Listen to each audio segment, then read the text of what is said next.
All right, so now let's look at the concept of business, government, and society. So when we talk about business, what comes to mind? What is business?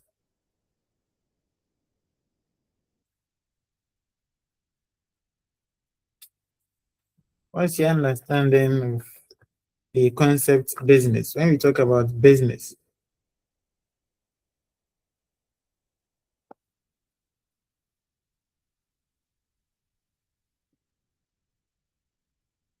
hello, are we there? Yes, sir. Yes. Any idea? But yes. Hey, hello. This, hello, Doc. Yes, hello. Yes, when we Yes. talk about business, we are looking at the activities that involve, let's say, buying, selling, production of goods and services, maybe to satisfy customers' needs while thinking of making Okay. profit. Okay. That's good. That's good. That's the concept of business. Then what about government? Government.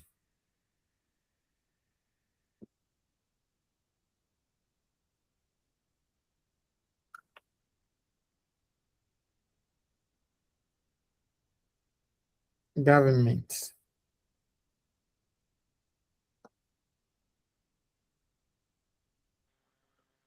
Can I come in again? Yes, you may. Government, we are looking at it's a law enforcement. They see government actually seeks to law enforcement, and they try to Okay. manage these people in a country or society. Apart from law, they see to our managing the public affairs of the Okay. country. Okay. Thank you, Veda. Um, then we have society. Society.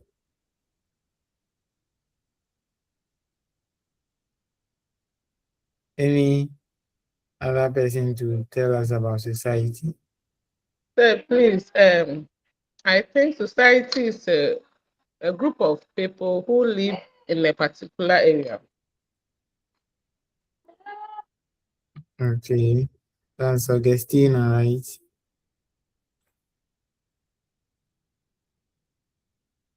Good. Yeah, so you've done well talking about business, government, and society. So as you said, when we talk about business,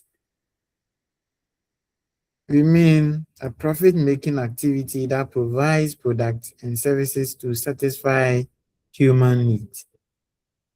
And government here refers to structures and processes in society that authoritatively make and apply policies and rules, as Augustine said, or as Beta said. Yes. So we are looking at structures, processes that guides how we should behave, we should act responsibly in our daily lives. Then we talked about society, which is a cooperative network of human relations organized by flows of power and relatively distinct innate boundaries from other.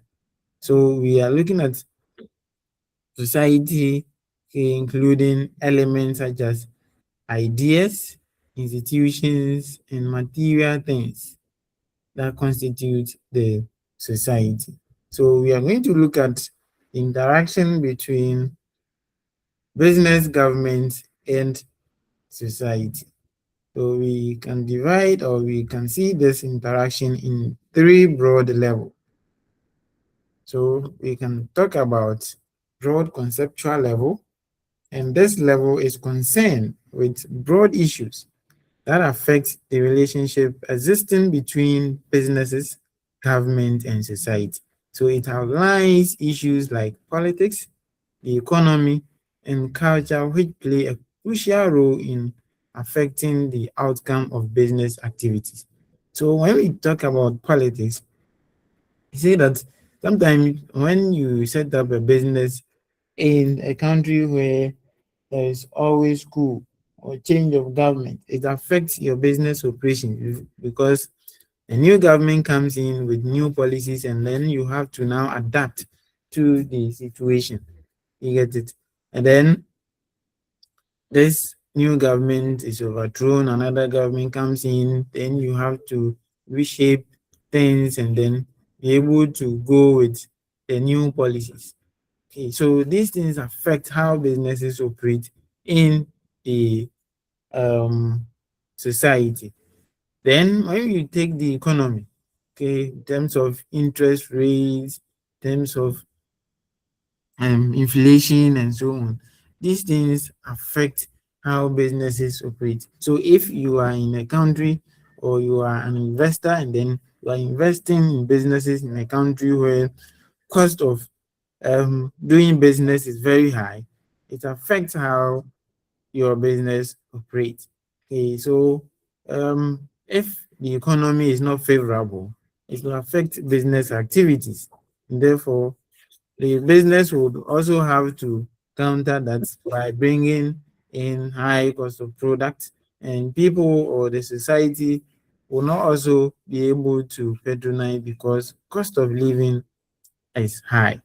Then in terms of culture, we can say that we have certain countries that if you're operating a particular business there, and then based on their beliefs, what they believe in, their norms, their values, it conflicts with the objectives, the operations of the business. And that can affect how businesses operate. Because if you are setting up alcoholic beverage or industry or company in a country where they do not allow drinking of alcohol, it will affect how the business will operate. So if you decide to still produce, then that society will come after you. So the culture will also play a crucial role in whether businesses will succeed or businesses will fail. So that is how we understand it in the broad conceptual level. So if you're explaining the broad conceptual level, you need to get these variables, the politics, economy, and the culture in the explanation.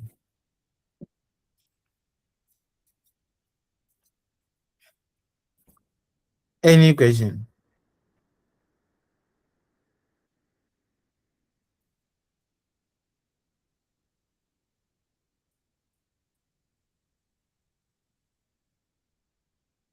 Any question? Are you with me?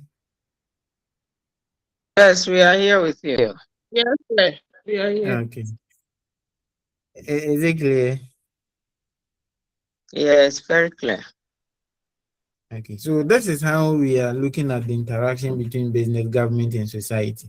Now, at this broad level, we are seeing things at the macro level. So now we can now break the broad conceptual level into intermediate level. And this intermediate level is concerned with actions of the industry in general. So here, you see, we are not looking at the entire economy. So we are looking at industry or specific industry. Okay, so when we are talking about the intermediate level, we are looking at the industry, we are looking at government institutions, not the entire political atmosphere or environment of that country. Okay, but we have some specific government institutions that are responsible for taking decisions that would have effect on the business operations. So when we talk about the issues of galamsey, we can discuss that under the broad conceptual level and intermediate level as well. Okay, so issues about galamsey affect our economy. Okay, and then that of our politics. So we see that politicians are trying to address the issues, bringing in policies that will curtail sorry, these menace. They are trying to, and then people are also having beliefs that they are destroying our water bodies, where people go to pray for the gods and so on. Now they are not getting it, so the society is now complaining. So when we also come to the intermediate level, when we talk about issues of galamsey, it's within a particular industry. That is the mining industry. Okay, so we can say that those aspects, the things that they are doing, is affecting the mining industry. So when we take the banking sector, for instance, the banking cleanup, or which led to the collapse of some businesses. Okay, so we look at the financial sector that was affected, not the entire economy suffered. Okay, so we look at issues of illegal mining affecting the mining industry, and then we have some specific government institutions that are responsible for making sure that these in the players in the industry, they act responsibly to curtail the issues of illegal mining, and then how it affects the life of people in the society. So when this happens, it affects other stakeholders in the society, and not everybody. Some are not affected because of where they are. Okay. Yes, so we can explain these issues in broad conceptual level or the intermediate level. So within the intermediate level, we are talking about specific industries, specific government institutions, and the stakeholders in the society. Yeah, so we can talk about the Mineral Commission responsible for making sure that these issues are dealt with. When we talk about the financial institutions, we have the Ministry of Finance, okay, that is supposed to make sure that such things are not happening, affecting people. And then some stakeholders within the financial sector were affected, and not everybody. When the bank collapsed, okay, there were certain stakeholders that were affected. So this one, it deals with the actions of specific industries or sectors and how it affects the activities of an organization. Are we good? Any question?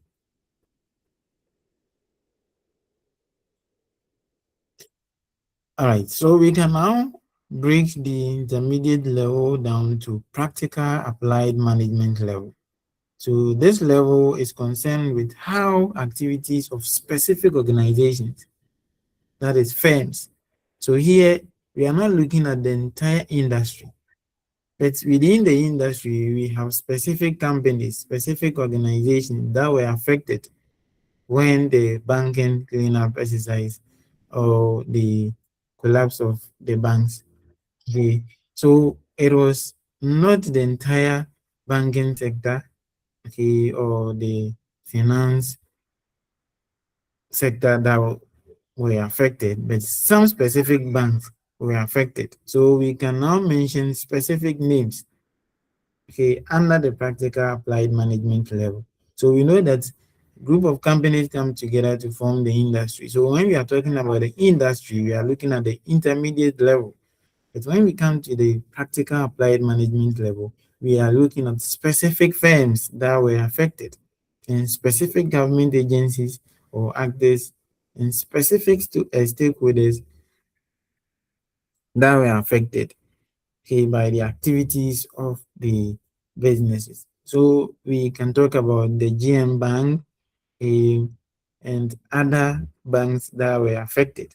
But we had Ghana Commercial Bank, ADB, they were also part of the, or they are within the industry, but they were not affected. Okay. So That is how we are able to now explain the levels of interaction between business, government, and society. I believe we are good. Any question?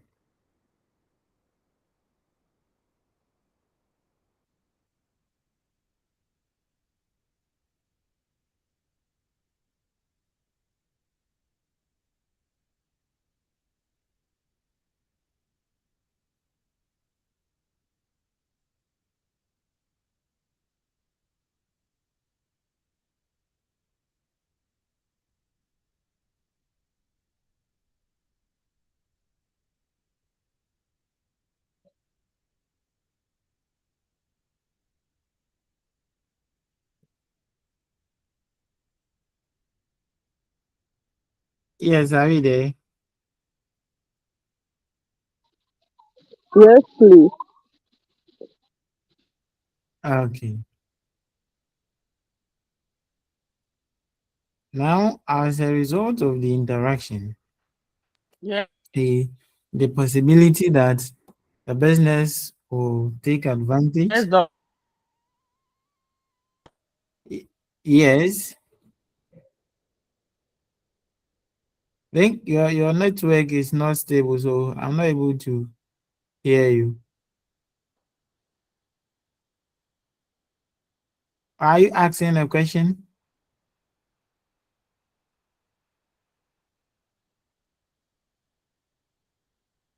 Okay, so let's move on. Yes, so the possibility that the society will also take advantage, okay, that businesses will produce and selling those goods to make profit. Now, the society says we are not buying it at that price. You have to give it to us, something that should be sold for 100 cedis. They are now saying, unless you sell it to us at 5 cedis. Okay. And this will not go well with businesses. Businesses can also take advantage. Okay. And then say that since we are providing what you need, then you have to get this before you can get our product. So there is a need for government to come in to regulate businesses. So let's look at, from your perspective, why government regulates businesses, or why should government regulate businesses?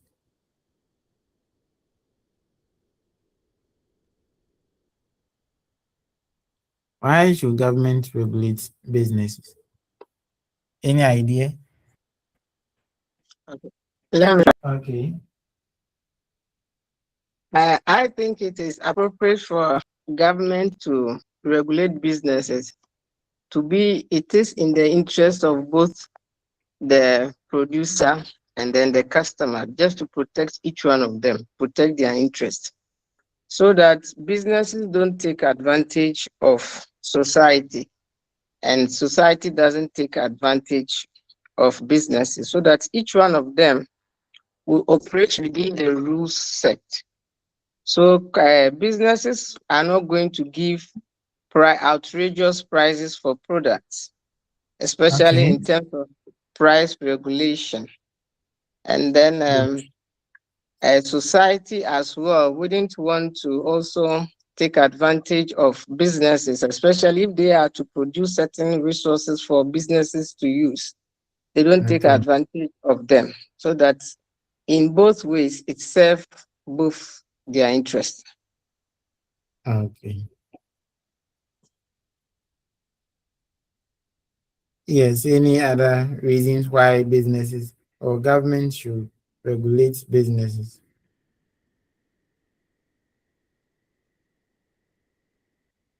Why do you think it is I think necessary? recently with MTN,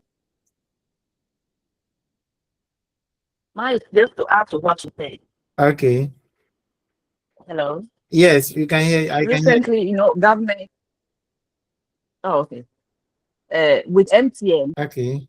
recently tried increasing their prices again, and then government came in and was had to regulate that because of the how the economy is so far. So they disagreed with them, and I think they took that and off again. Okay. Yes. As you said, that is good. So these are some of the reasons, and we also have um, other reasons such as flaws in the market. So why are we saying flaws in the market? Some businesses are the sole producers of certain commodities, and as you said, like if they have that natural monopoly, then the probability that they may sell things at higher prices that will benefit only the rich and then the poor will suffer is high. So government has to come in and set price ceilings and then quality standards, because if they are the only companies producing those products, then they can compromise quality, because whatever they produce, because you need it, you go for it.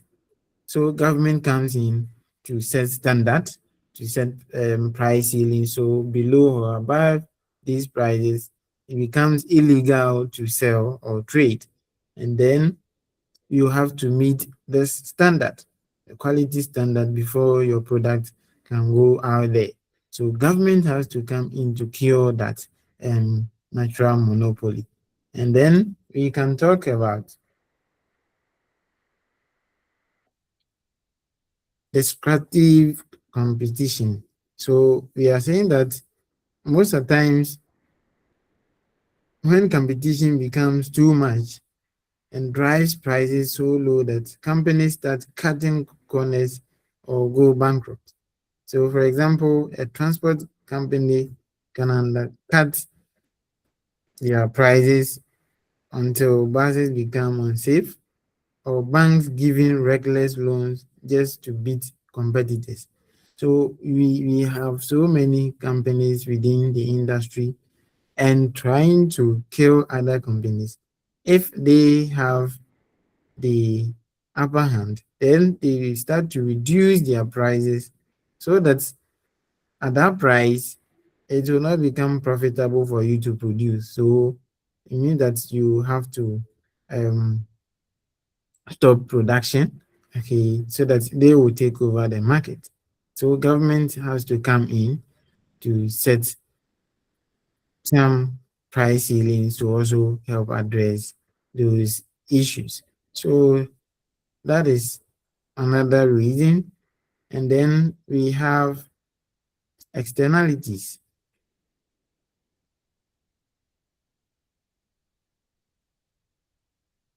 So sometimes you see that a factory may be polluting the air, okay, and then that factory will not pay attention to any health issues of the society. So government has to come in to set policies to regulate those things so that companies will be responsible.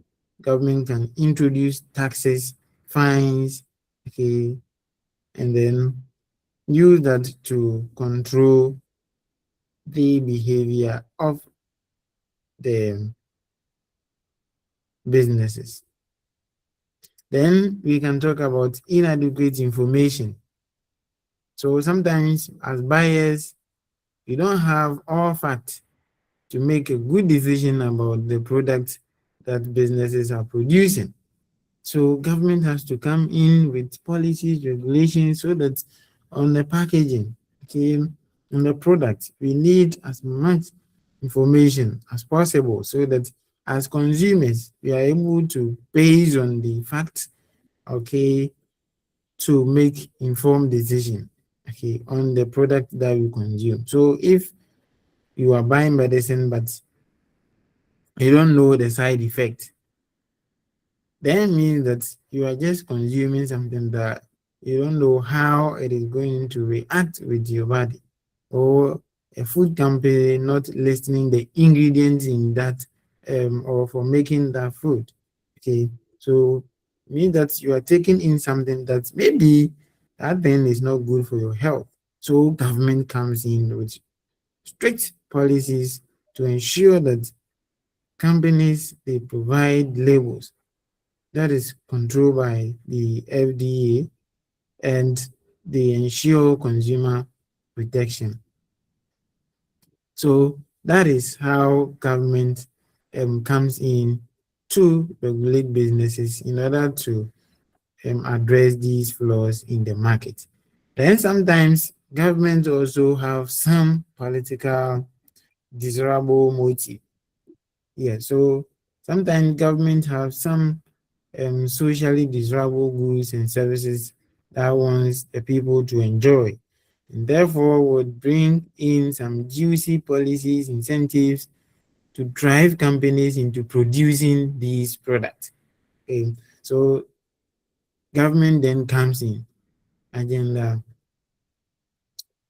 what so one district one factory, and then government will now say that, oh, if you are a company and then you want to produce this product, then you'll be given incentive so that it will lure companies into producing those goods and services. So government can come in to regulate. Then we have social desirable production methods. So government wants to control environmental pollution. Therefore, government comes in to say that, oh, all companies that are manufacturing electric cars and so on is tax free. Sorry. So that government is using that to discourage the use of these old fuel cows that can pollute the environment. So these are some of the um, things, reasons why governments regulate business. Sometimes to also help address global concerns or global problems such as global warming, deforestation, acid rain, and so on. So these are some of the reasons why government regulate businesses. Any question?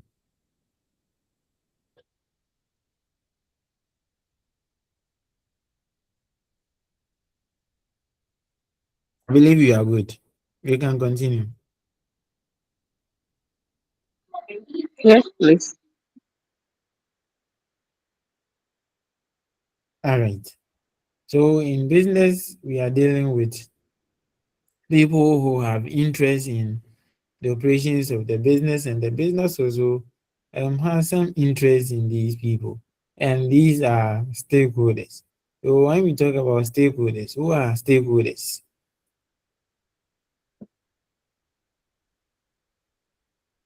Yes, who are stakeholders? Say, they are the people who are interested in the affairs of the business.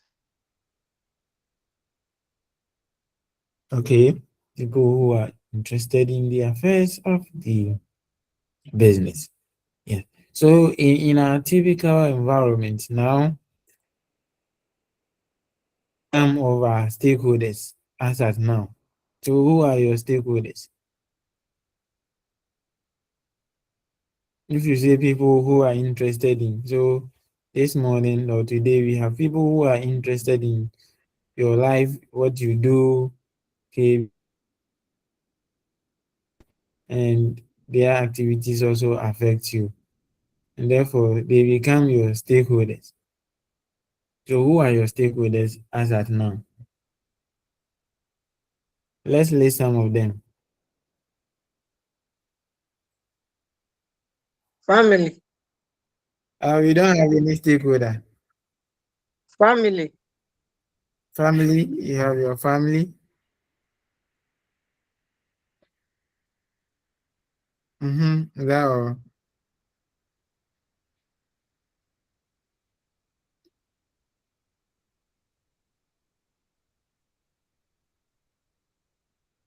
Is it only the family that is a stakeholder? What about UCC? Is UCC a stakeholder? But remote.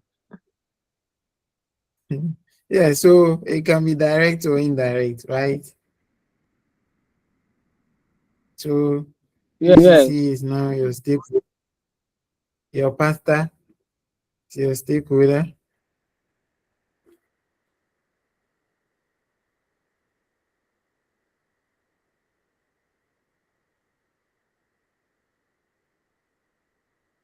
Various causes.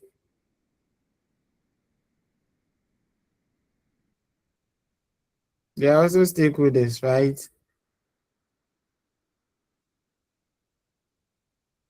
So let's say lecturers. Yes, they are. Your lecturers, yeah. Yes, so your stakeholders are not permanent. So now that you are taking courses, okay, for business and society, now I become your stakeholder, right? So right after the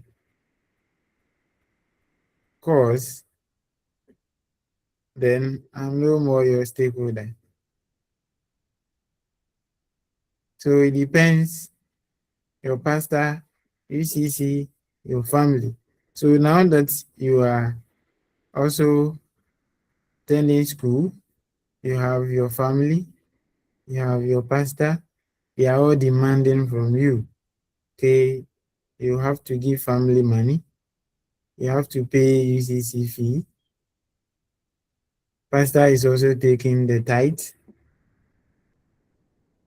So which of them will you respond to first at this particular point?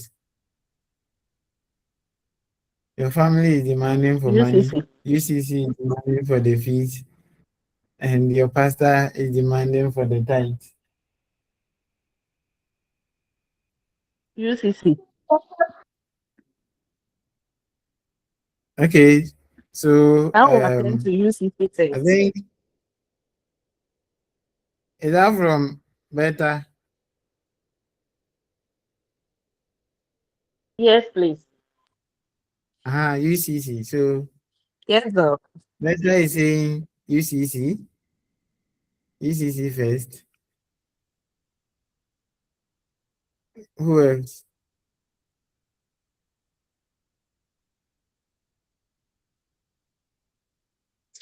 Sometimes it may Mm-hmm. depend on the agency. It may depend on the Okay. agency. So If what UCC is demanding, what if you they could are all have agents? In the situation, at the this same situation, they time. are all agents. That's why I'm saying that they are all agents, but agencies have levels. So that if you have some kind of Okay. time lapse, if you have some kind of time lapse with UCC, maybe you could Okay. share UCC, you could push UCC to about a week or two.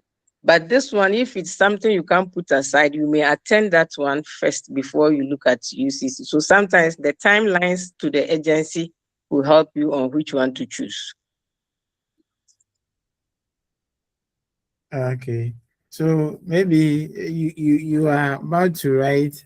You just have a week to exam, and then so you need to sorry pay your fee. Then your family, your kids, you have to also pay their fees. They are also having exam, and then they need to eat, and then the money cannot take care of all these parties at the time. So what do you do?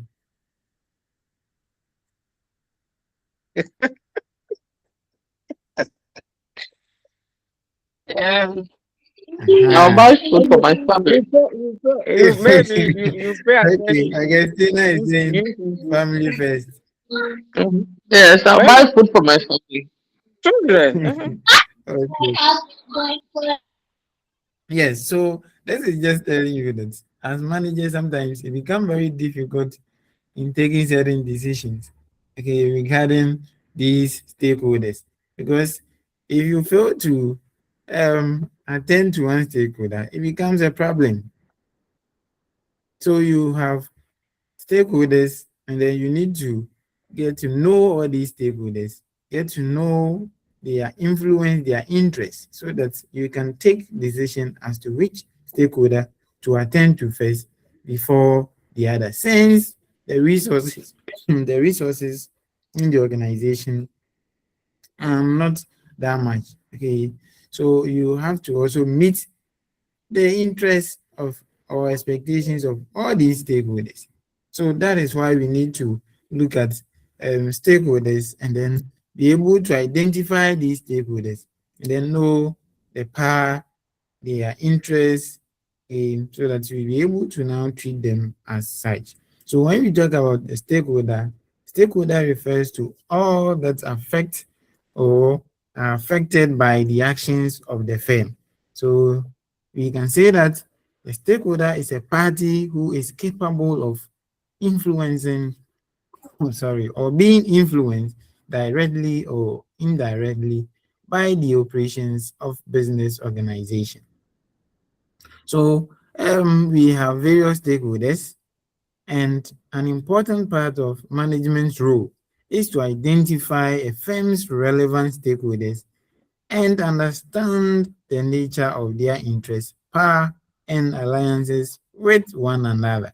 Yes, so we are saying relevant stakeholders because at different points you have some stakeholders that are not relevant, though they are your stakeholders, but at that point, again, you can do without, them. Okay, yes.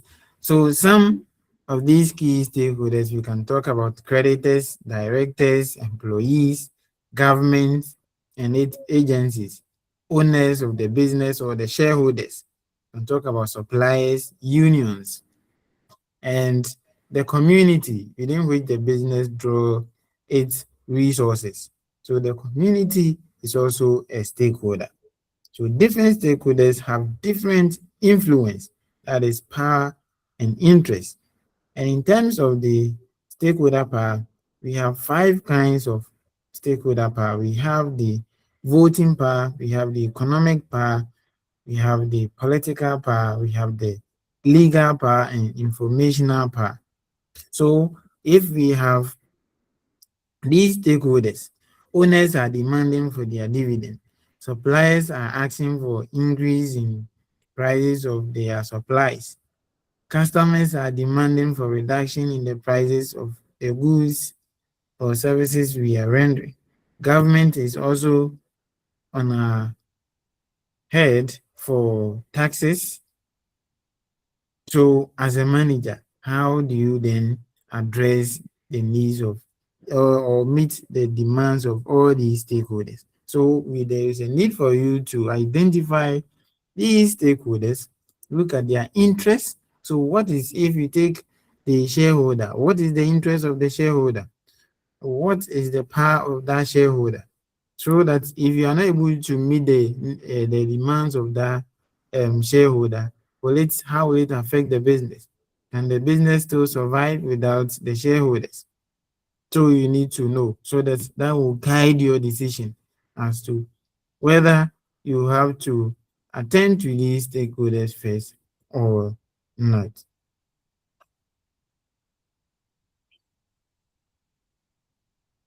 So in terms of the stakeholders, we have the primary stakeholders and then we have the secondary stakeholders. The primary stakeholders are groups who are directly affected by the primary decisions and activities of business organization. So these people, they have the strongest voice in the way the company runs. So the primary stakeholders decide the company policies and plans. We have customers, we have employees, we have suppliers, investors, and so on are some examples of primary stakeholders. And then we have the secondary stakeholders. We can talk about groups who are indirectly affected by the primary decisions and activities of business organization. So these are people or groups that has less influence on the operations of the business.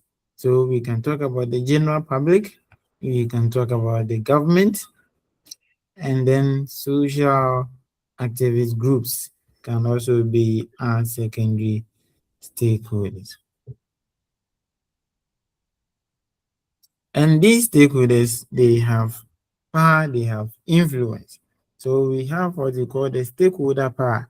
And stakeholder power is the ability to use resources to make an event happen or to secure a desired outcome. So these are stakeholders who have power, okay, and this power they are able to use it, okay, against their business. So whatever they say have impact on the business. So we have what you call the voting power, and this is the legitimate right of stakeholder to cast a vote in the major decisions of companies, such as acquisition of new ones, merging their company. And this power does not mean the political power of electing leaders. Okay. So normally it is the shareholders who have this voting power. Okay.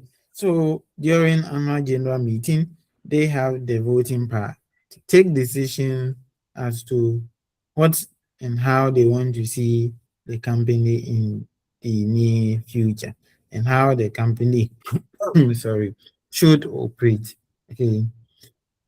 Then we have the economic power, and this refers to the power exercised by customers, suppliers, and retailers to ensure that their contract responsibilities or interests are met.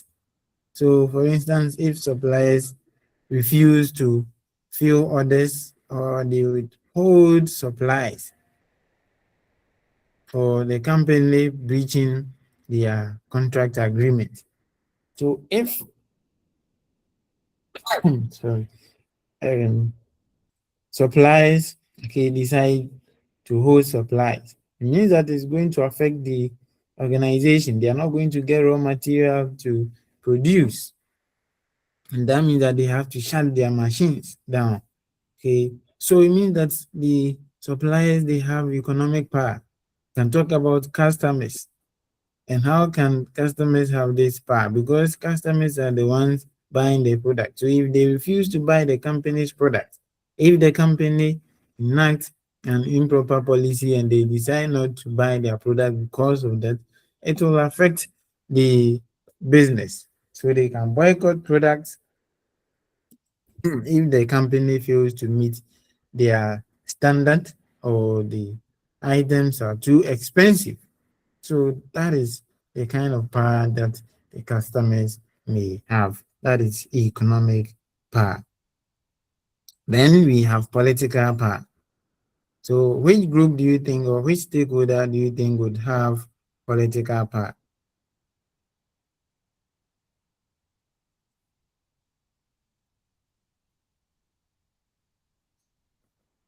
Which group or which stakeholder Government, would possess The this government. power? government, The government. government, The government. Good. So how would government exercise this power? through their regulations and laws, and then tax. Okay. Through their regulations and laws, taxes. Good.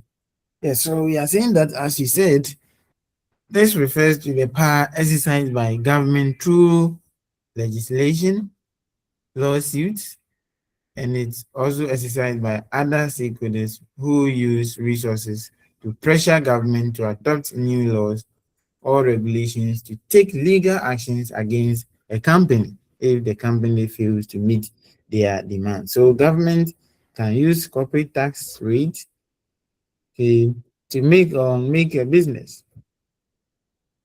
Yes. So government is a stakeholder and government has this political power. And then we have the informational power. And stakeholders have informational power when they have access to valuable data. So we have certain people in the organization that you cannot touch them. If you touch them, you touch the eye of the company. They have the company secret. Okay, so they have that and they can use that against the organization. So you have to treat them, give them some special treatment. Okay, so that's why maybe some CEOs and other they are paid well so that they cannot be persuaded to sell the company product.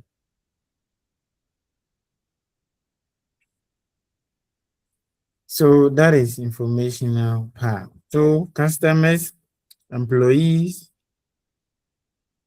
if they have this power, they can use it against the organization. So most of the stakeholders may have informational power, and as a business, you have to know your stakeholders and the kind of information that you can give to them. Not all your customers should have all or every information. Some information that are supposed to be for shareholders are not supposed to be for or given to customers. So as managers, we must pay attention to these stakeholders and then look at the power that they may have. Then we can talk about stakeholder coalition, where stakeholders or group of people who share a common view come together, okay, to agitate or help bring out their voice when they are facing any problem or any challenge. So customers can come together to agitate for better prices. Employees can come together to also agitate for better conditions of service. So that is also that. Any question?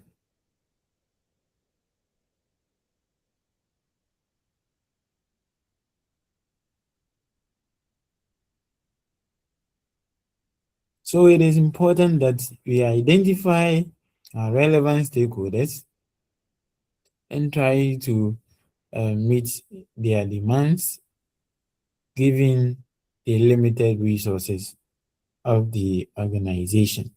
Now let's look at the concept for understanding business government society interdependence. So how can we see the business? Through the system perspective. So this one looking at it as a system.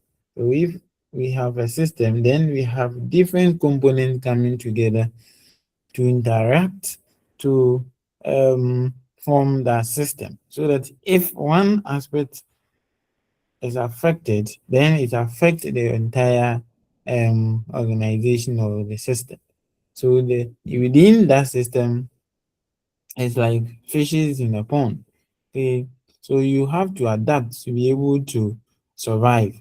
So in the system, the key survival is the ability to adapt. That is to be responsive to changing conditions in the environment. Okay, so that is all. That then we have the stakeholder concept.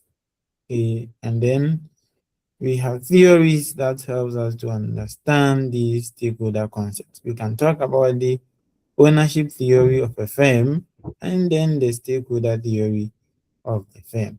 Then the ownership theory of the firm, sometimes called the property or the finance theory, the firm is seen as a property of its owners.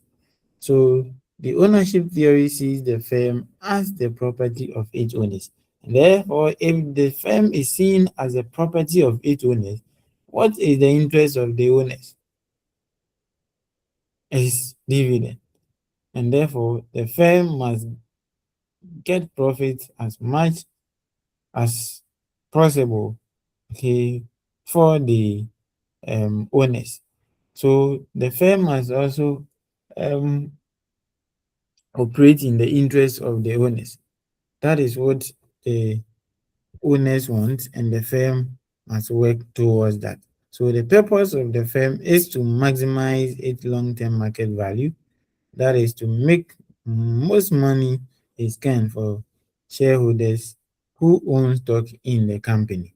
Then we have the constructing or contrasting view, that is looking at stakeholder theory of a firm, which says that no, we cannot say that the business is seen as the property of its owners. What about the other stakeholders?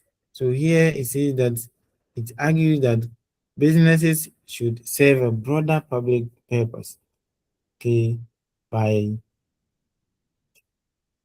making sure that all the other stakeholders' needs are met and not only focusing on their owners. However, they know that indeed, if the business fails to um, focus or comply or make profit for the owners, the business will not survive. Yes.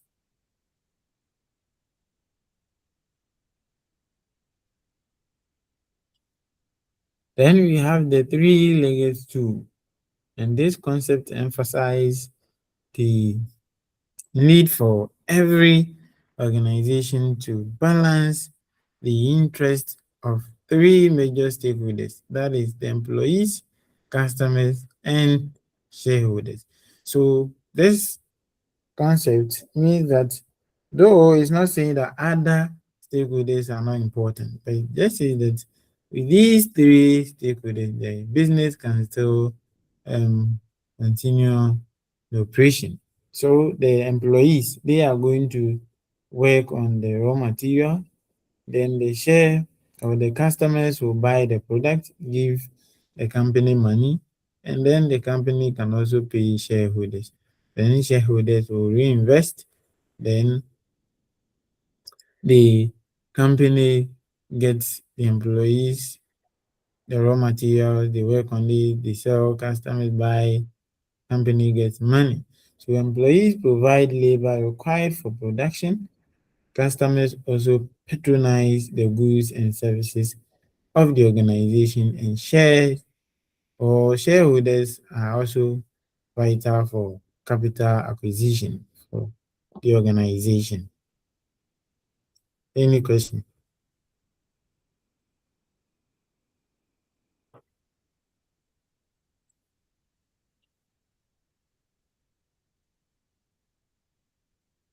Then we have the multi-legged stool. This one comes in to also contradict the three-legged stool. And this multi-legged says that all stakeholders' needs must be taken into consideration without discrimination. So don't say that, oh, let's focus on customers, shareholders, and employees. But we should also look at the other stakeholders, they are also important. Now, the interactive model of business and society.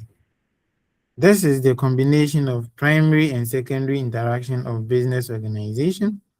It recognizes the fundamental role of businesses as an economic contributor to society. So this one suggests that managers must make decisions and take actions that are beneficial to society as well as contribute to the economic interests of a company or organization. So in its net effect is therefore to enhance the quality of life in the broadest possible way, as the quality of life is defined by society. So this model is saying that managers should take decisions that should benefit not only the business or not only the society, but take decisions that will benefit both society and contribute to the economic growth of the business. Any question? Now that we know our stakeholders, how then do we analyze these stakeholders?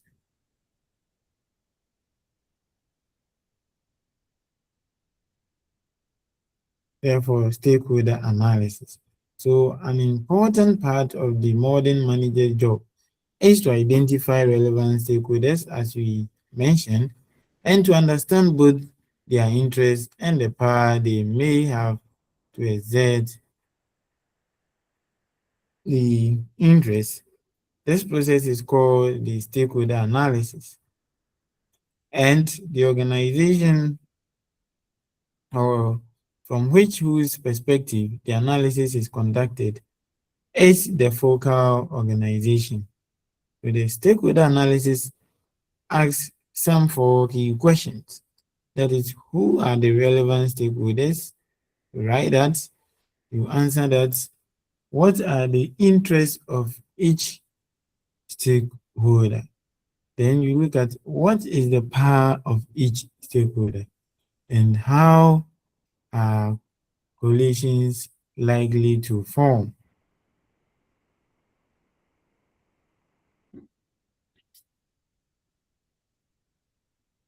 Any question on stakeholders?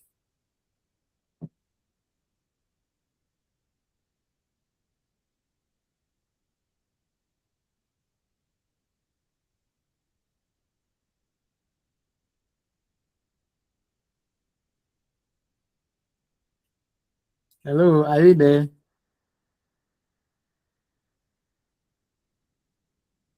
Yes, Doc. Okay. Now let's consider factors shaping the dynamic environment of business. We are looking at a number of broad forces that shape the relationship between business and society. And these are the changing societal expectations. Changing societal expectations. So everywhere around the world, society's expectations of business are changing.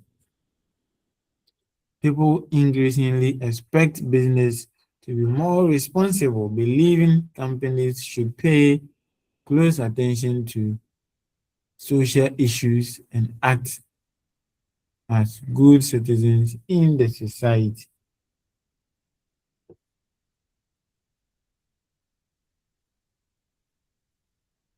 So now, the societal expectations are changing. At first,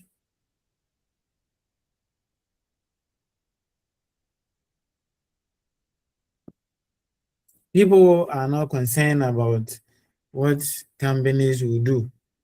What they only care is that they produce the goods, then they sell to them. They get their product consumed, they are okay. But now, businesses or the society is now seeing the business as a member of the society. And therefore, they expect the businesses to be more responsible, believing that the companies should pay close attention to social issues and act as good citizens in the society to help address those societal issues. So that is that. And then we have the growing emphasis on ethical reasoning and actions. So the society or the public expect businesses to act ethically in terms of production, getting or pricing of their products, packaging, the quality of the product, so that people will consume only quality products at a fair price. Okay. But if businesses are now taking advantage, selling at exorbitant prices, then it will seem that businesses are now being ethical in their dealings. Any question?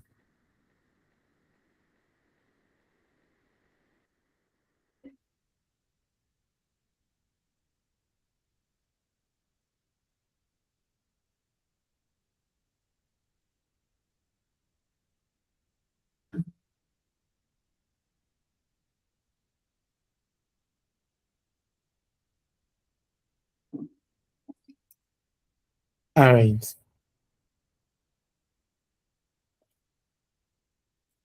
We can also talk about issues of globalization, and we are aware that we live in an increasingly integrated world or economy that is characterized by the unceasing movement of goods, services, and capital across the national borders. So now we can engage in large transactions from country within countries, from one country to another. And these things are shaping how businesses respond to environmental issues based on their location and where they can find their customers or consumers in patronizing their product. Then we can talk about the evolving government regulations and business response.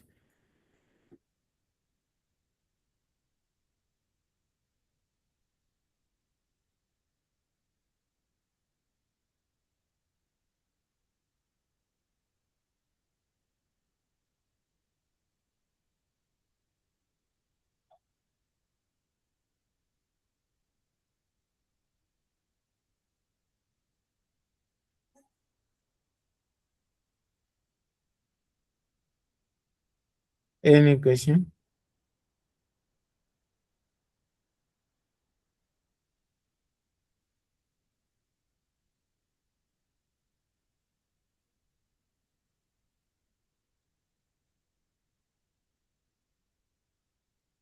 Okay. Then we have the dynamic natural environment. So all interactions between business and society occur within a finite natural ecosystem. And we have some of our resources that are depleting because some are non-renewable. So once we use them, they are gone forever. So how do you then make sure that we protect some of these resources by adopting new technologies so that we reduce waste?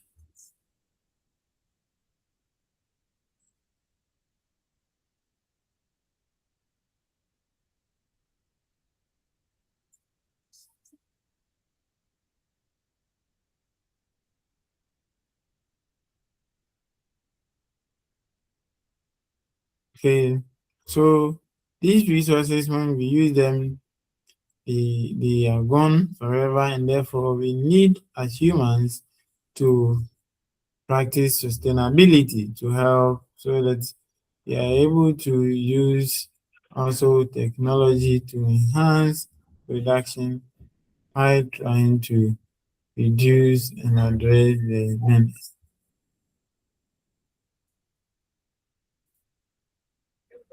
Then we can talk about influx of new technology and innovation. So new technology innovations harness the human imagination to create new machines, bringing in new machines to help address problems. Then we also have the strategic and social challenges where we have to redesign business operations, that is re-engineering, where many companies have restructured their business operations, often eliminating these um, activities.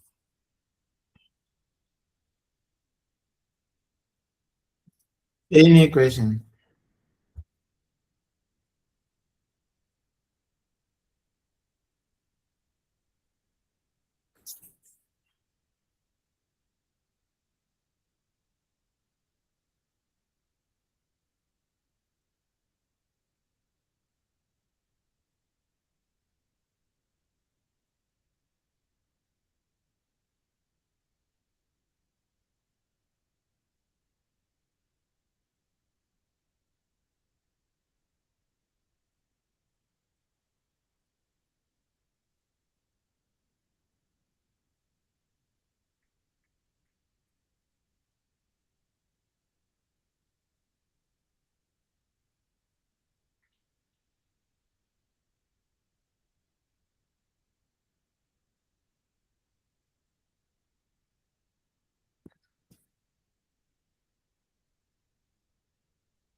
Are we okay? Yes, Doc. All right. Now we've looked at the interaction. Businesses interacting with stakeholders, so on, meeting expectations. And as a result of these interactions, possibly there will be issues. Okay. There will be issues because one, society is now having expectation. Stakeholders have expectation. And this might not sometimes these expectations may not be equal to the outcome or the performance of the business. And therefore there will be issues. What the business or the society or stakeholders are actually expecting businesses to do, and then the actual performance of businesses will not be in line, and therefore there will be issues. Then, when there are issues, how do we go about these things? So, we are going to look at emergence of public issues, performance expectation gap, the public issues life cycle. So, we're saying that if these expectations are not met, then there will be a gap. And then, when this gap start developing as an issue, goes through a cycle. Then we look at the phases of the public issue life cycle. Then public affairs management coming into play a crucial role, helping address issues in the organization. Then the issues management process we go through, then crisis management, characteristics of crisis, and some key principles when you get into crisis. Emergence of public issues. The first sign of a problem is complaint, objection, or protest from a stakeholder or stakeholder group whose expectations are not being met.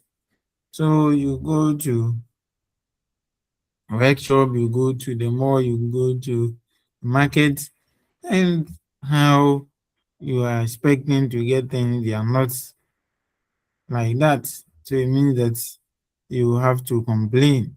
Go to the bank and how they are treating you, you don't like that.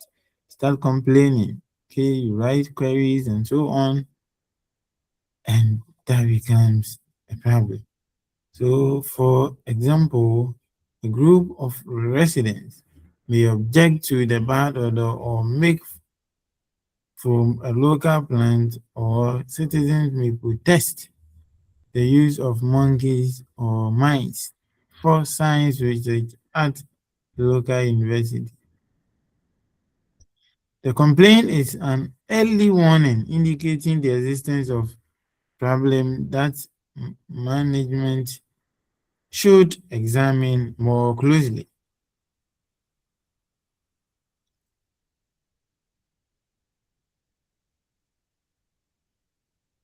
Now, performance expectation gap. So this refers to a gap that exists between the expectations of stakeholders and the actual performance of a corporation or organization. It is measured of stakeholders once against the actual actions or results of a company. And stakeholder expectations are a mixture of opinions, ideas, and beliefs of people accounting or people about what constitutes reasonable business behavior. Managers must therefore have a responsibility to identify the beliefs of expectations of their stakeholders as early as possible.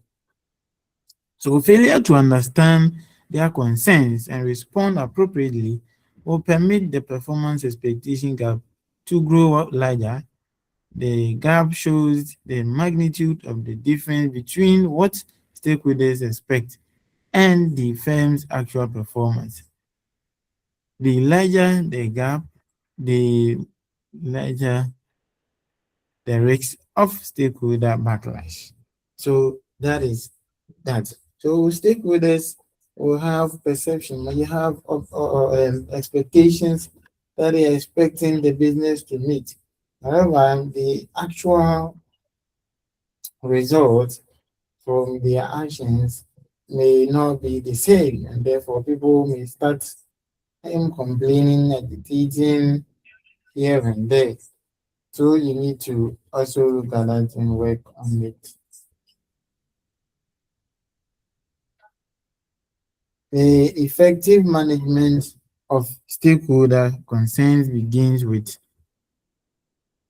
understanding the public issues often develop in predictable ways. So we have what we call the public affairs or public issues life cycle. Okay, so a public issue exists when there is a gap between the stakeholder expectations of what an organization should do and the actual performance of the organization. So once a gap develops, the seeds of public issue have been sown. You get it. So that is how the public issue life cycle develops. So we have phases of the public issue life cycle. We have the social concerns that is generally evolved through a series of phases, much like natural evolution. Okay, and this can go through cycle.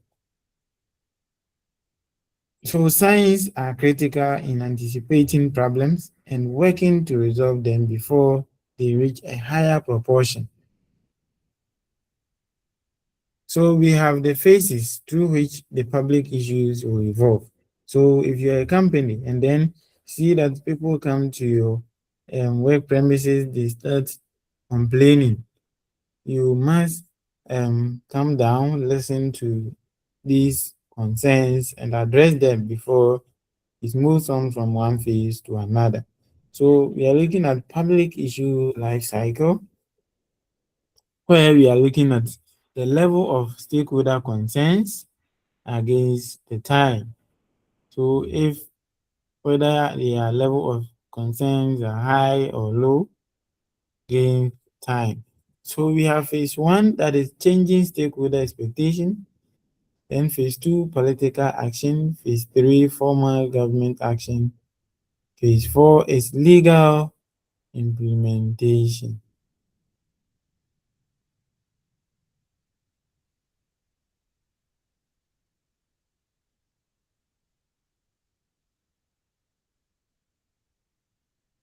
So at the first phase, we have the changing stakeholder expectation. So stakeholders, they have expectation. And we are saying that public issues tend to develop when stakeholder expectations of how businesses or government should behave are not met. So that you see people will start complaining. Sorry.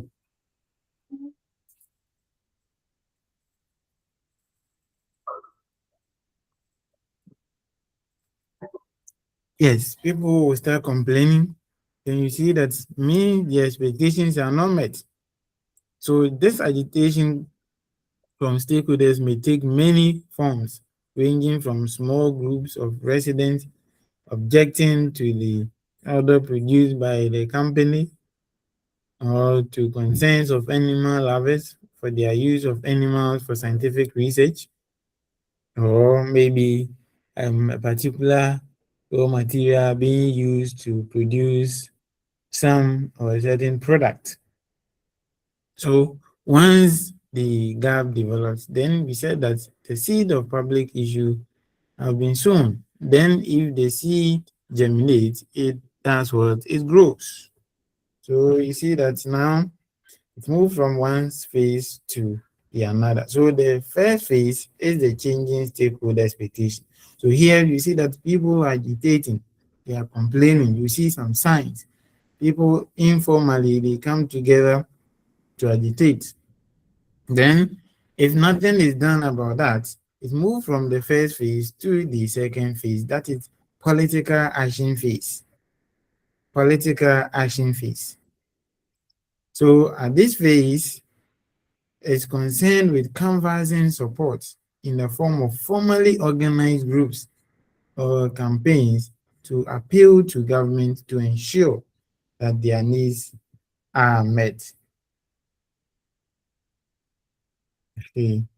So it may take months or even years for concerned group of stakeholders to build a base or support sufficient to challenge a business.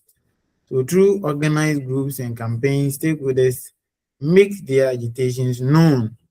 So you see that now you get a concern from pamphlets, newspapers, web pages, social media.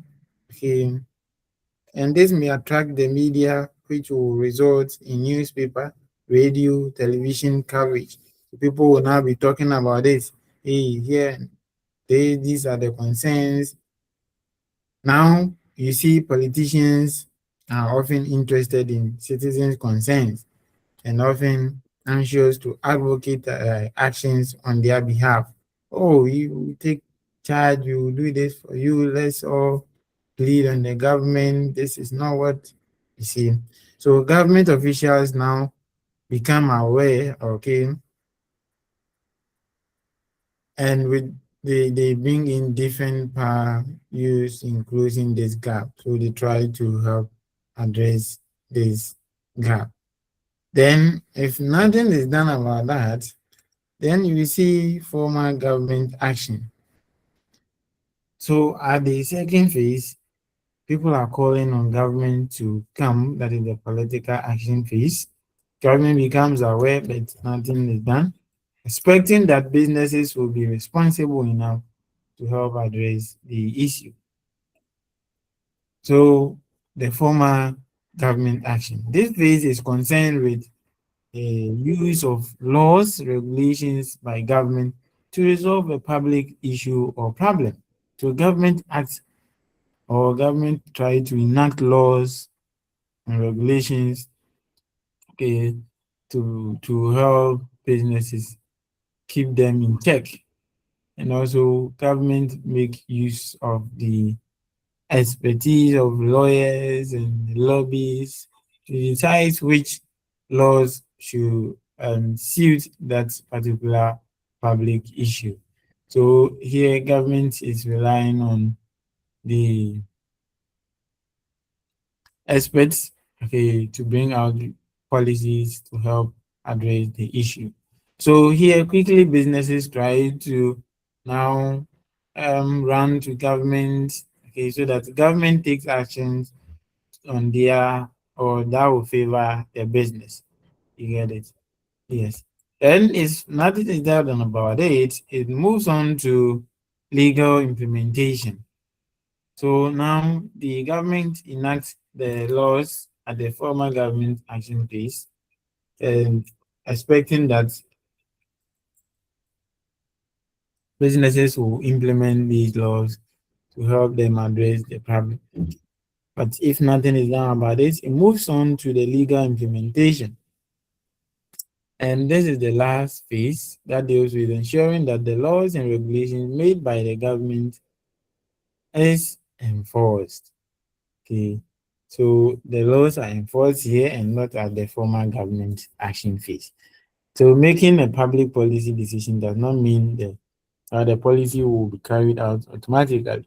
So sometimes after implementing it, another issue will now emerge. Those who are for the government will say, oh, government has done well now.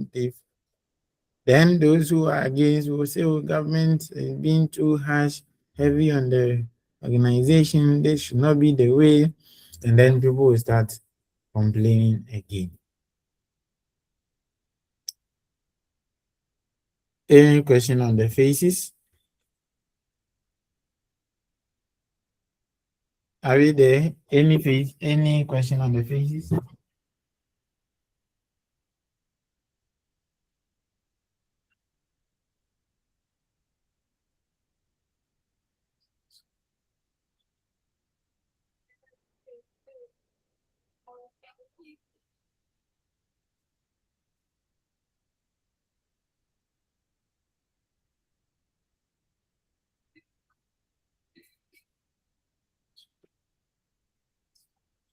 Hello, are you there?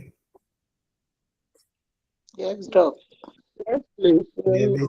Hi. All right.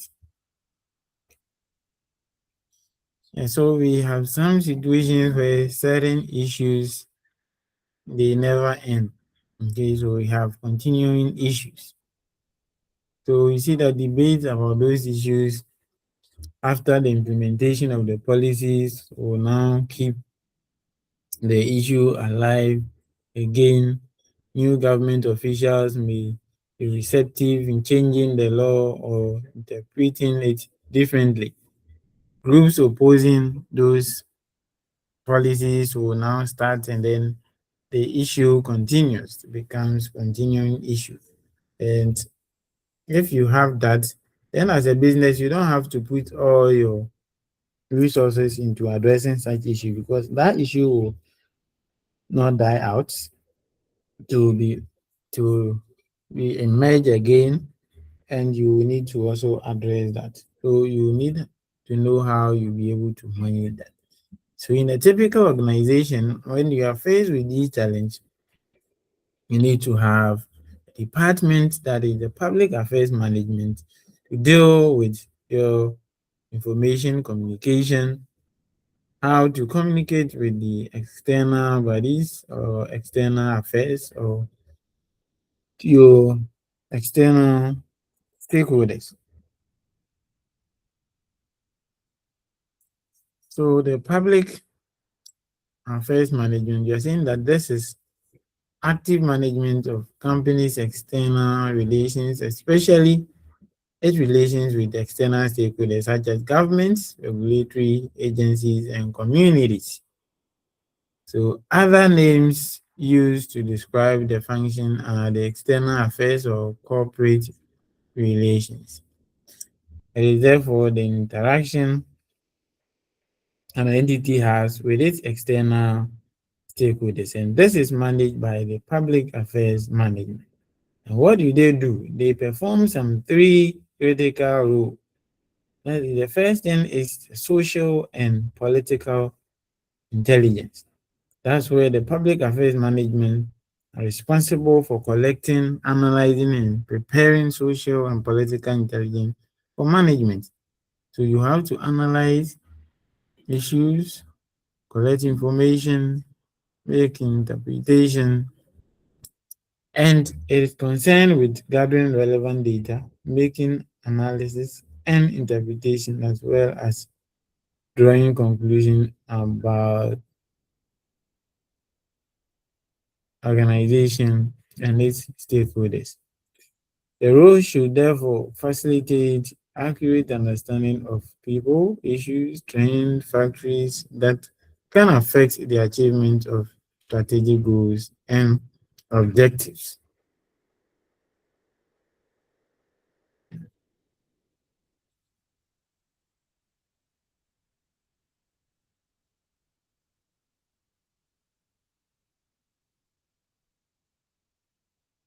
So that is the social and political intelligence. You have to gather enough information, enough data, you analyze, get to know about the issues, then you communicate. The second role that they play is internal communication.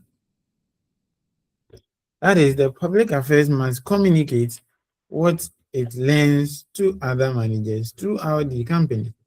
So it has the capacity to communicate effectively with the vital internal constituencies. Okay, it is typically, or it produces daily reports and regular reports to all members of the organization, and the coordination of interests and ideas of managers in many different parts of the organization is vital to the development of sound positions on complex issues. And the third role is the external action program. So after communicating to internal stakeholders, what about the external stakeholders? They also need that information. So you have to put in programs that will target the key external stakeholders. You need to know about what is happening and then how the business is managing those issues.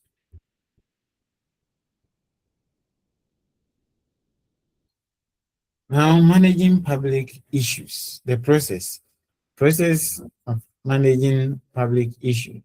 That is, issue management refers to the structured and systematic method through which companies respond to public issues that are of greatest importance to the business. So you need to have a way of managing these public issues, and companies really have control of public issues because of the many factors involved. So many factors. It is, however, possible for an organization to minimize the negative effects of public issues or to maximize the positive effects to the organization's advantage.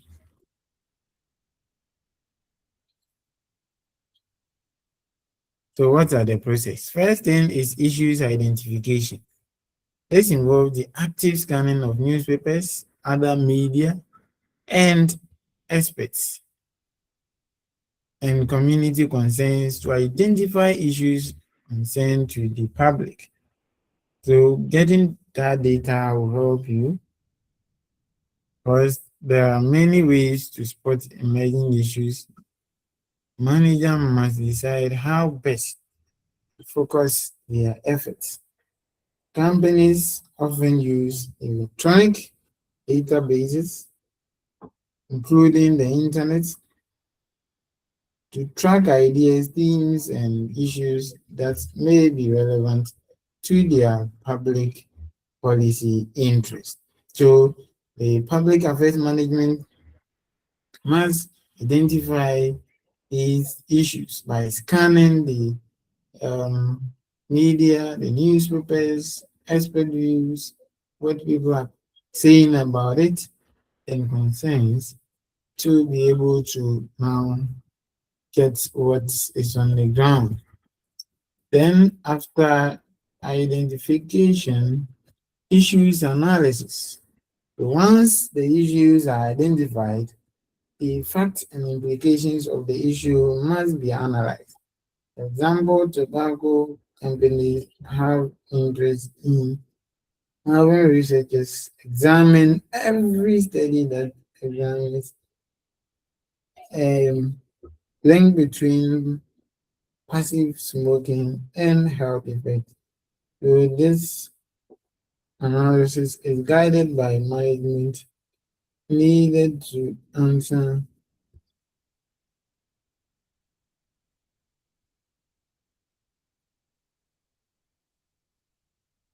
so we are saying that issues analysis is guided by management. Management needs to answer some questions, and these two questions very key. What impact can this issue have on our business? What impact can this issue have on our business? Then, what is the probability that this issue will evolve into larger stages of the public life cycle?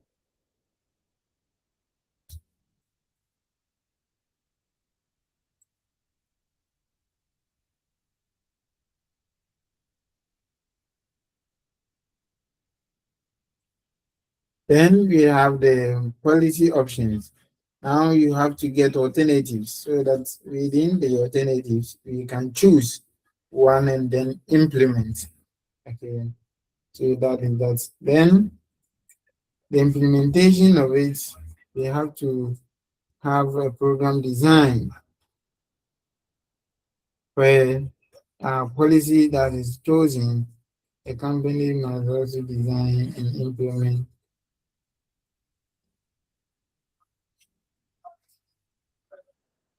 an appropriate program. So, for example, tobacco companies made a policy choice to fight anti-smoking proposal in every setting.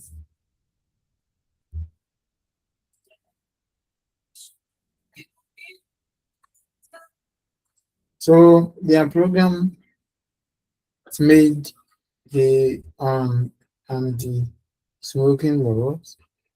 So that effort by industry to shift.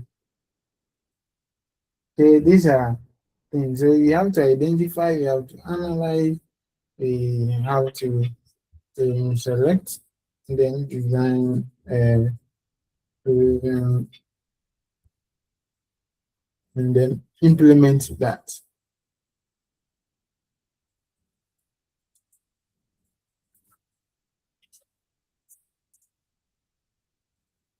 Then we have the issues management process. After everything, you get the results. So once a company has tried as issues management program, it must study the results and make adjustments if necessary within control measures. And because political action may take considerable time to evolve,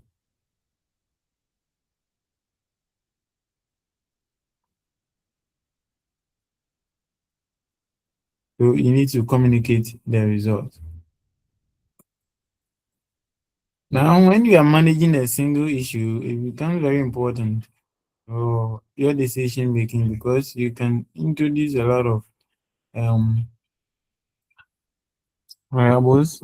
But if you have a single issue, then you have your resources, okay, channel your resources into addressing that. So when you have multiple issues, you cannot do it that way. So normally when we are dealing with single issues, okay, you are able to commit resources, enough resources to address them. So a new trend is that the responsibility of managing an issue should be placed in the hands of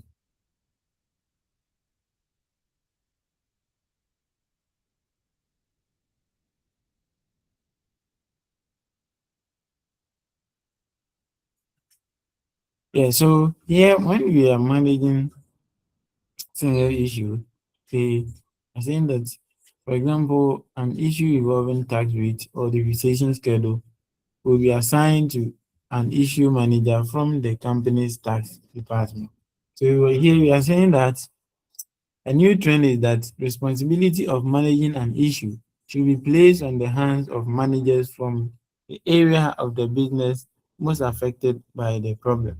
So here we are saying that if the issue occurs in the business, then we must select a manager that must lead a team to help address that problem. And that manager must come from the area where they are facing those issues. And therefore, the manager from the affected area will lead the team.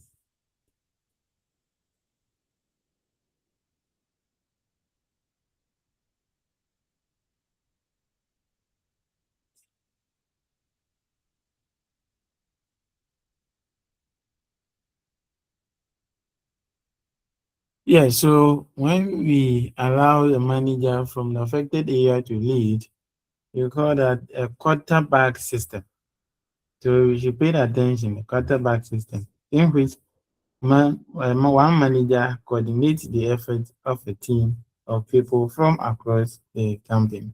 So when an issue involves an area of a company's business, the issue management team may be created to deal with the issue, building the quarterback concept again.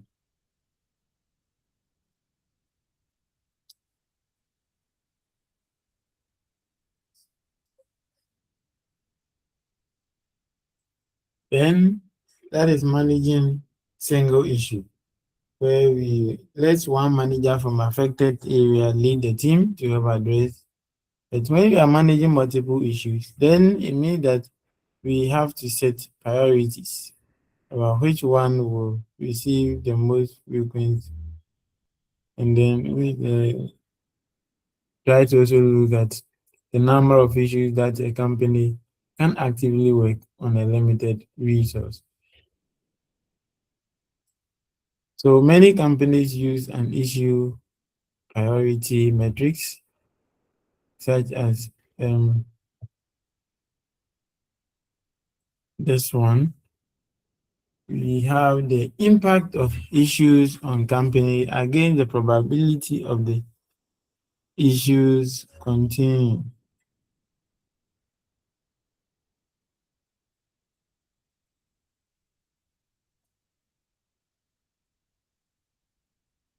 So if the probability of the issues continuing is high, and then the impact of the issue and the company is high, then you put it in the first box, that is high priority, means that you attend to that first before you go to the low ones.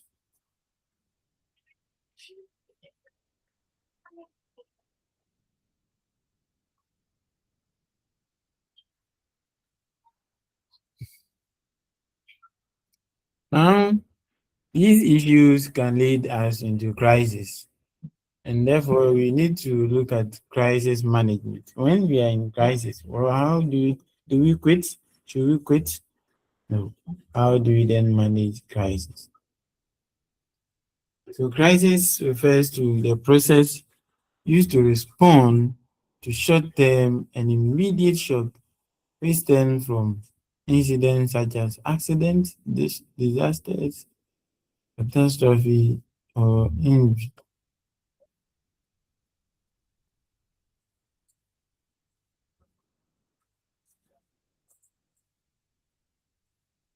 So a crisis, on the other hand, refers to the shock itself and not the response to the shock.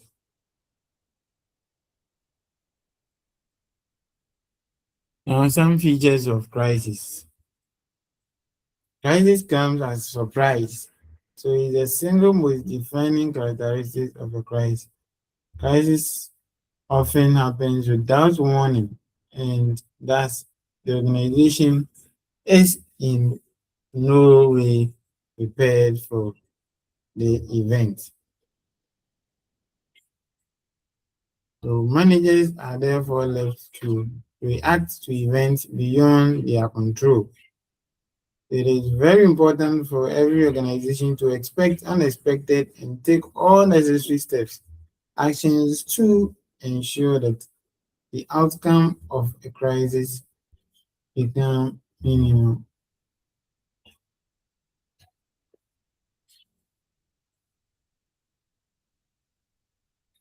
Then, when it occurs, there is lack of information. So, due to the unexpected nature of crisis, organizations are left in the position of needing to act but having to do so with little or unreliable information. So, when we take the COVID-19, for instance, we were not prepared. It came as a surprise.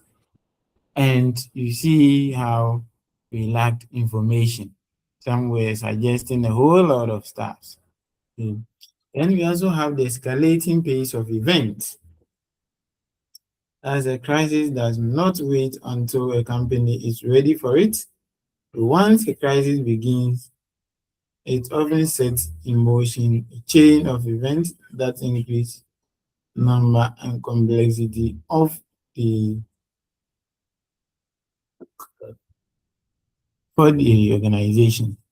So there is no set pattern for how events for a crisis should turn out. But once it is set in motion, it moves in escalating and unidentifiable pattern. So it was just a day, then it was announced that we've had a single case, okay, in Ghana. And within the week, we were hitting thousands. They have to now close down schools and so on. So that is the pace at which crisis, okay, when you are faced with crisis, it's okay. Very speedy. So that it leaves you no room for thinking, no time to say it, and then so you have to also act in that manner. Then intense scrutiny. So in the normal course of business, managers make decisions on the basis of research and analysis. So extensive consultations with experts and out of organization are careful deliberations which occur within confines of the organization and in private manner. So sometimes when the crisis happens, okay, now whatever decision you take as a manager will be scrutinized. Yes. So for instance, when this number one business was on top, people were investing. They didn't bother to look at the houses, the farm, the number of kids, the family, what the person eats. But the moment you're in crisis, even if you cough, people will come and then scrutinize. Yeah, so that is how it happens. And during crisis, very little decision is closely scrutinized and subject to immediate assessment by the media, government officials, and many other external stakeholders. Any question?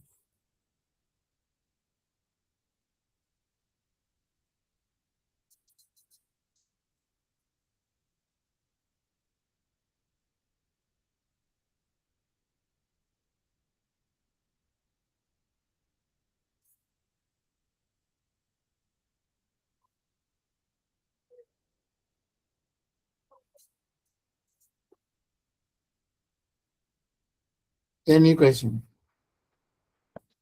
Are we there? Okay. So now, when we are in crisis, there are some key principles we must take note of. So in crisis, the first principles is that define the real problem. So what is the real problem? What is the problem? What is happening? So your ability to define the real problem will give you a better chance of addressing the problem. So you have to define the real problem. So you look at what is happening, the circumstances, and you will now have to set goals and define the crisis strategy in light of the goal set. So how are you going to deal with that? And what are you going to do? Then the third one says you manage the flow of information.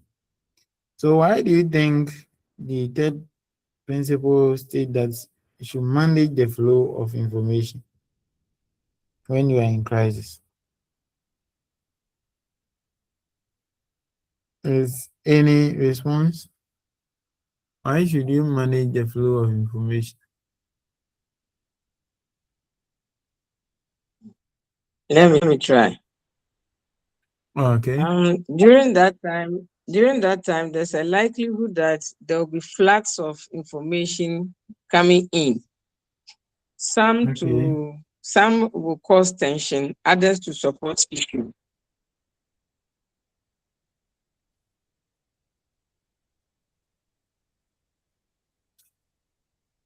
All right. Yeah, so you get to know that employee A is saying A, this one is saying that, this one is saying that. So even before you are out of that crisis, you are in another big problem because we are all saying different things. Okay. So you must manage the flow of information. So it's when you are in crisis, the likelihood that you make further mistakes are high. And therefore you must know who should talk and who is not supposed to talk. And then how you communicate to the external stakeholders. See that the moment you are in crisis, those that were not your stakeholders become stakeholders. The media is there looking for something, okay, to put it out there. So you have to be careful. Even if you are the say the vice chancellor of the university, okay, you must go through the PR, okay, or public affairs management. But then they have the expertise coach you on what to say before you will be allowed to even grant any interview. Okay, because you need to wait on management to take decisions so that they will know how they will be able to handle this info. So you must manage the flow of information. Don't say that, oh, I am the manager, you are saying, giving this, and then the employees are also granting interviews saying different things. At the end of the day, you harm the organization. Okay, so there will be so much if you try to also not control how information flows within the organization. And then also adopt a team approach. Why should you adopt a team approach and not take it upon yourself to take decisions to help try to address the issue? But the principle says adopt a team approach. Why?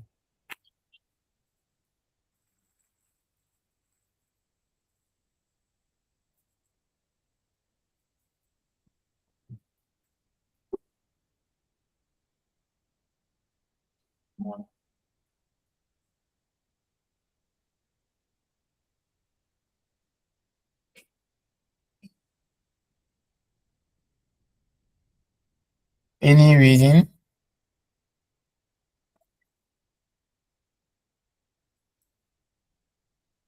Why must you adopt a team approach? Because you are the boss, you are the manager. How would you adopt a team approach when you are in crisis?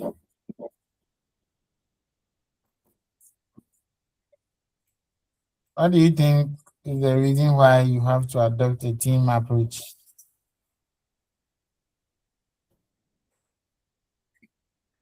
Why should you adopt a team approach?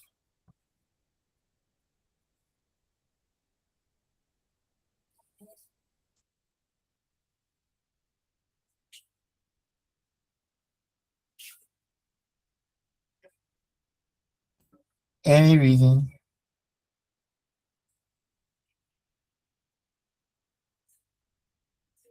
Hello, please. Mm-hmm.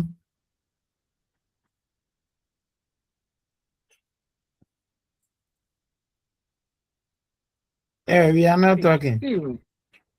Are we at church?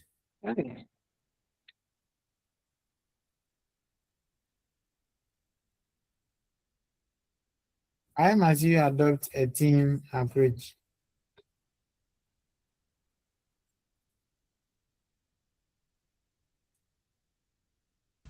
Doc, hello. Yes. So adopting a team approach, it helps in easy decision making. This is Okay. because you are able to pull varied views and then you meet your desired decision. Then also, team approach also helps in task accomplishments, reducing the number of periods or number of days it will take one person to accomplish the task. So when there are more people, we are able to address the issue or the crisis on time. Okay. Good. Yeah. So in crisis, see if you try to take individual decision, you can plunge the company into another big problem. So why don't you bring all members on board? Okay, think through, bring diverse views, okay, so that you are able to understand what is happening, and then the decision that will be taken will be a better decision. Okay, so there are maybe things that people know that you are not aware of as a boss. So bring them on board, let them air whatever they have, put in mechanisms to and help mitigate and address and resolve these issues. So you need to adopt a team approach. So they come together as a team, you think together, analyze issues, and be able to understand the situation, bring policies or strategies that will help you to survive the, the crisis. Then the fifth one says plan for the worst case. So what if all your plans failed? So when the COVID came, what was the worst case? Now we have to lock down. Nobody goes somewhere, and then you'll be in your rooms. A whole lot of issues. So you have to plan for the worst case. And then follow up after crisis is over. You need to follow up after crisis is over, so that you are able to identify the strategies that were effective, then those that you need to modify them, and then also understand the issue so that you can prevent further um, issues occurring. Then you are also able to know the best practice. Okay. So the typical example after the COVID, whether we've done follow up after the COVID crisis or issues were over. Okay. So during that, some promises were made, hospital, healthcare centers, but yet we are still complaining of no bed syndrome and so on. So you need to be able to understand and then help address these issues. Then you have to use technology. Okay, so first, even education hardly use this online teaching and learning and so on, resorting to only the face to face. Now we are using technology, trying to organize meetings, lectures online, and so on. So assuming you were using this before the COVID, then you could continue with the schooling or education without pausing it. Okay, so now people would have to now go and learn, train people how to use Zoom and so on. Yes, it wasn't easy. So you have to use technology to be able to help you be efficient, reduce the wastage, and then keep business running so that you can survive the crisis. Then the last one says that do not give up. Do not give up. Yes. So if you give up, means that your company dies. So you still have to work things out so that your company or your organization can survive the heat rather than giving up. So you do not have to give up at all during crisis. Any question?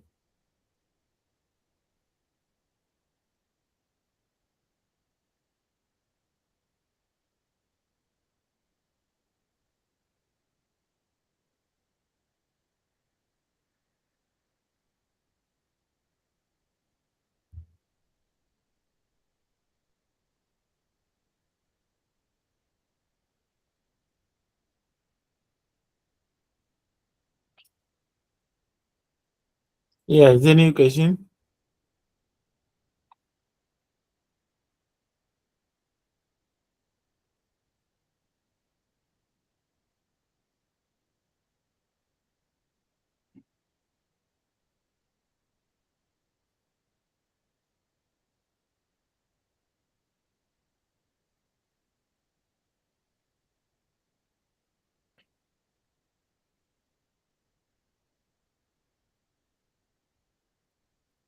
Yes, so we started with issues of business, government, and society, defining what business, government, and society is. Then we also look at the interaction, the as three different levels. We look at it at the broad conceptual level, where focus one was the um, looking at issues about the economy, culture, politics. Then we look at the intermediate level that looks at the industry, government institutions, and other stakeholders. Then practical applied management level, we talk about specific agencies, organizations, or firms, and government agencies, and specific stakeholders who are affected. Okay. Then we also talked about why government regulate businesses. So that government regulate businesses because of flaws in the market. Talk about natural monopoly, destructive competition. Talk about externalities, inadequate information. We also look at social and political desirable motives, sometimes for desired goods and services. Sometimes it's about a production method. Sometimes it's about national and global problems. Sometimes it's about the benefit or some special benefit government derives from that. Then we look at these stakeholders, talk about primary stakeholders and secondary stakeholders. And then we say that these stakeholders, they have some power influence. And in terms of stakeholder power, we said that stakeholders have voting power. That is a legitimate power by shareholders, and then economic power by suppliers, customers. Then we look at the political power, normally exercised by government through taxes and other regulations. Then informational power, the employees, customers, and so on, they all have. Then stakeholder coalition. Then we look at how easily stakeholders can come together to agitate with a common view for their interests. And we look at concept for business or government society interdependence.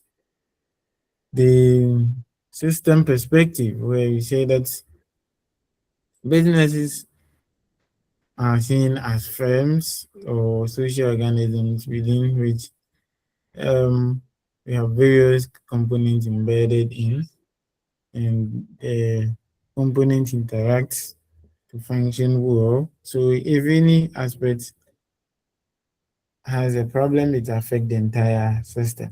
So here, the ability to adapt, you said, to survive, you have to adapt to be able to survive. Then we talked about some concepts of stakeholders, and then we look at ownership theory and stakeholder theory, explaining the stakeholder concepts. Where we said that the ownership theory sees the business as the property of its owners, and therefore, if it sees the business as the property of its owners, then it must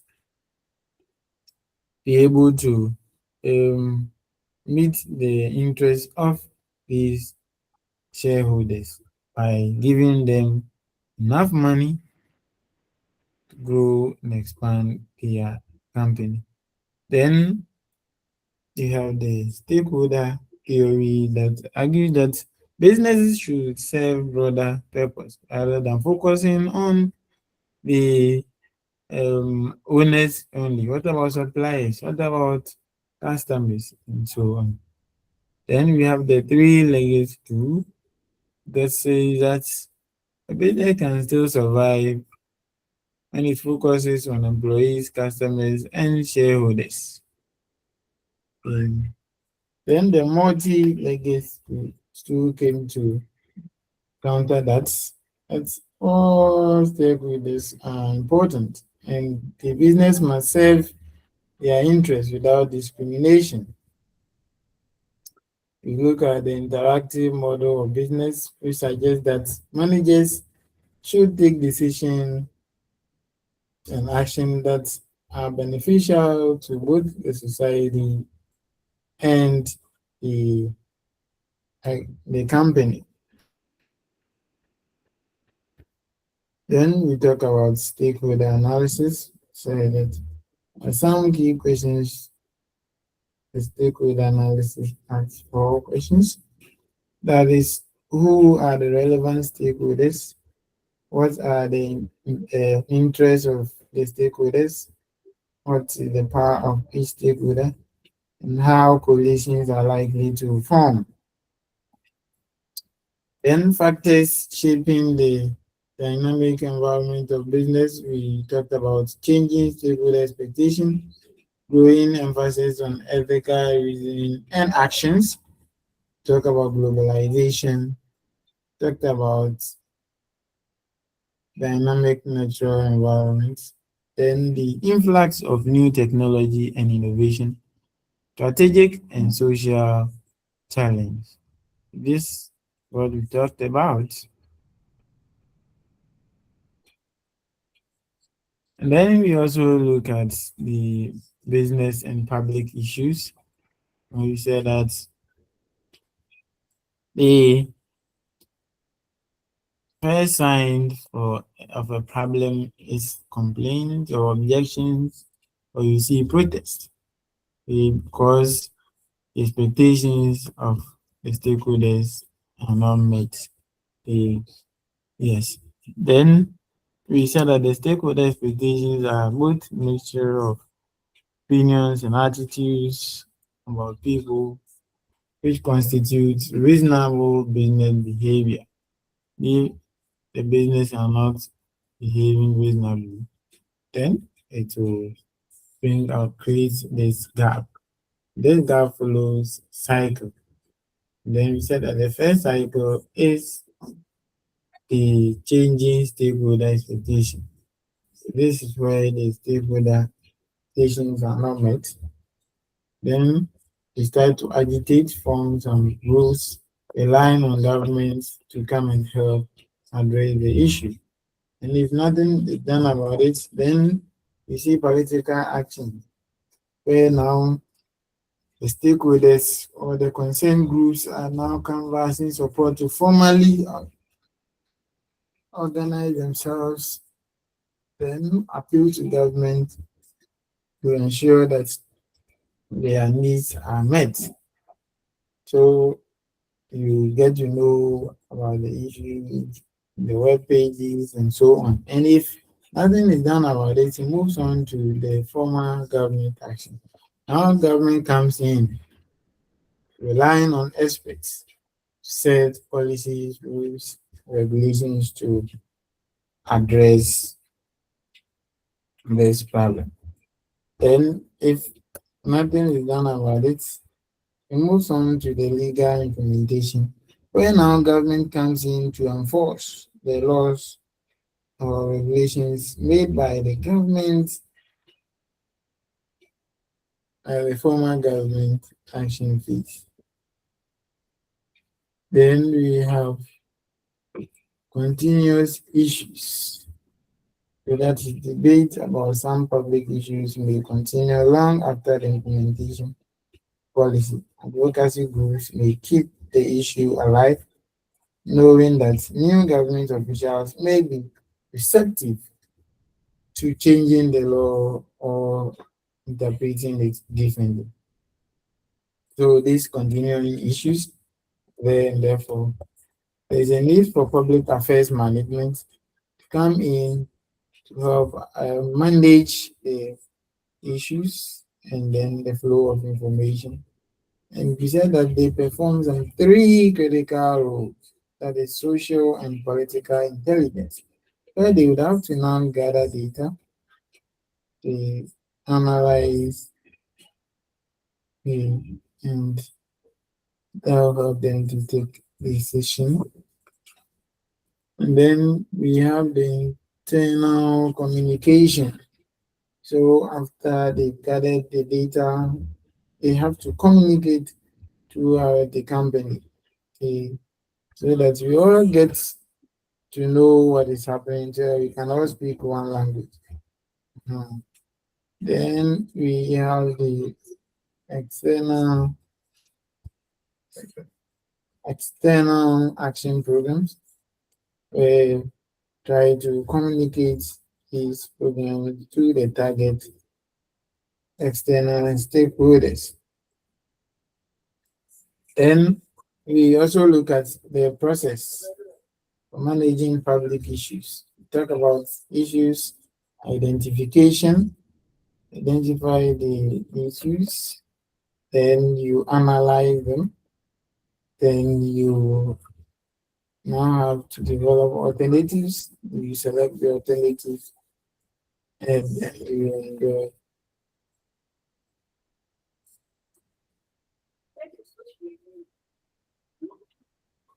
Then sometimes you are faced with a single issue. Therefore, you can put all your resources together to address those issues. And we say that here the critical thing is that normally we get the person who or a manager from the affected area to lead a team to help address the issue, and that is a quarterback system.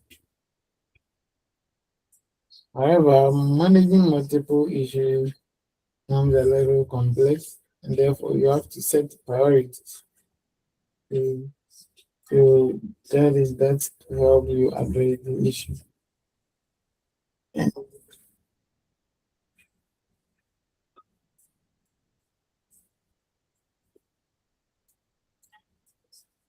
terms of crisis, how you manage crisis management, talk about crisis as shock, and then you look at the characteristics of that crisis, that it comes as a surprise. You are not prepared for it.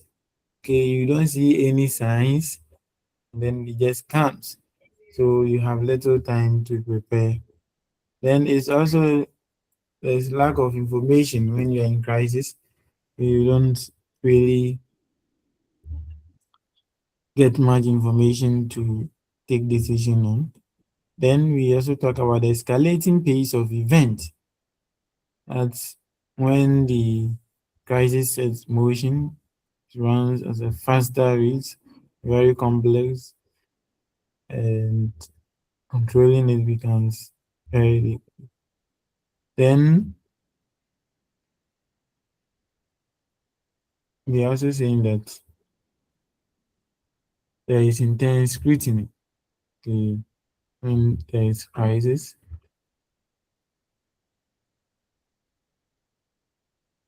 Then we talk about some principles of crisis management. Okay, we said that you need to define the real problem. What is happening? What is the problem? What are we facing? What is the challenge? And we have to set goals and define a crisis strategy in light of the goal sets. And we have to manage the flow of information. People will talk a lot. So we have to rely on the public affairs management for the facts before we go out there.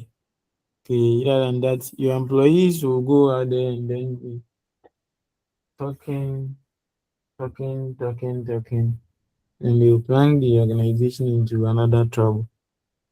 Then we say that you have to plan or use team approach, work with team, bring diverse points, help address the issue, plan for the worst case so that you will still have to manage the crisis. Then follow up after crisis is over, help you address and prevent future damage. Then use technology and do not give up. Any question?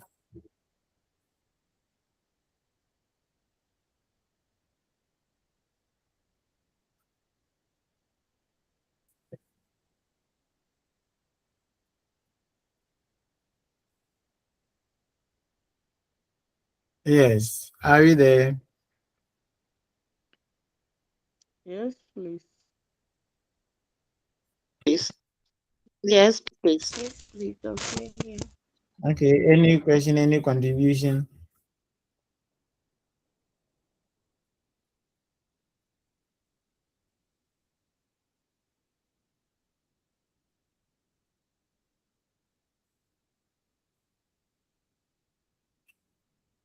Okay. So if you don't have any question, since this is our first meeting, let's take what you've done and then go over it. Then we can continue next week to look at other issues. Are we good? Yes, please. Okay. Yes, please, but we need the slide. Don't worry. You will get the resources that will aid your learning. On that note, enjoy the rest of your day. We'll meet again. Thank you so much. Thank you, sir.